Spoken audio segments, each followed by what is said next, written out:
Praise the Lord. உங்கள் வாழ்க்கையில் என்ன நடக்க போகுது, என்ன ஆசீர்வாதம் வரப்போகுது, நீங்கள் என்ன பண்ண போகிறீங்க அப்படிங்கிற காரியங்களை குறித்து ரொம்ப குழப்பமான ஒரு மனநிலைமையிலே இருந்து கொண்டிருக்கீங்க. ஆண்டவர் உங்கள் வாழ்க்கையில் சில ஆசீர்வாதங்களையும் அற்புதங்களையும் அதிசயங்களையும் செய்ய போகிறதா உங்களுக்கு வாக்கு கொடுத்துருக்கிறாரு. அது என்னவா இருக்கும், ஏதா இருக்கும்னு ரொம்ப யோசிக்கிறீங்க. அதாவது நீங்கள் ஆண்டவருடைய பிள்ளையாக இருந்து தினமும் வேதத்தை வாசித்து தியானித்து ஆண்டவரோடு பேசுகிற, ஜபத்தின் மூலம் பேசுகிற தேவ பிள்ளையாக இருக்கிற காரணத்தினால் ஆண்டவராக இயேசு கிறிஸ்து உங்களை குறித்து ஆசீர்வாதமான தேவ திட்டங்களை உங்கள் மீது வைத்திருக்கிறார் என்பதை நீங்கள் அறிந்துள்ளீர்கள். அது என்னவா இருக்கும், ஏதுவா இருக்கும்னு ரொம்ப குழம்பிக்கொண்டே இருக்கீங்களா?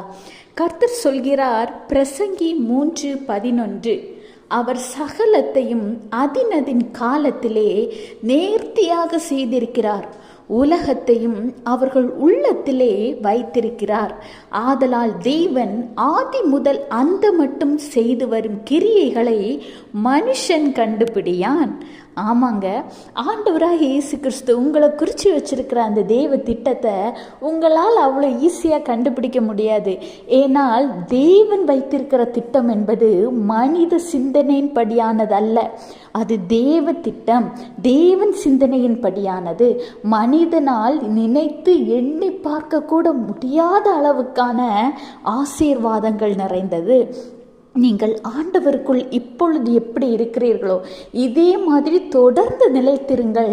அந்த தேவ திட்டம் உங்களை வந்து அடையும் பொழுது நீங்கள் நிலைத்திராத சந்தோஷம், சமாதானம், மன மகிழ்ச்சியும் உங்களுக்கு வந்தடையும். கர்த்தர் உங்களையும் உங்கள் குடும்பத்தையும் ஆசீர்வதிப்பார். Have a blessed day. Jesus bless you.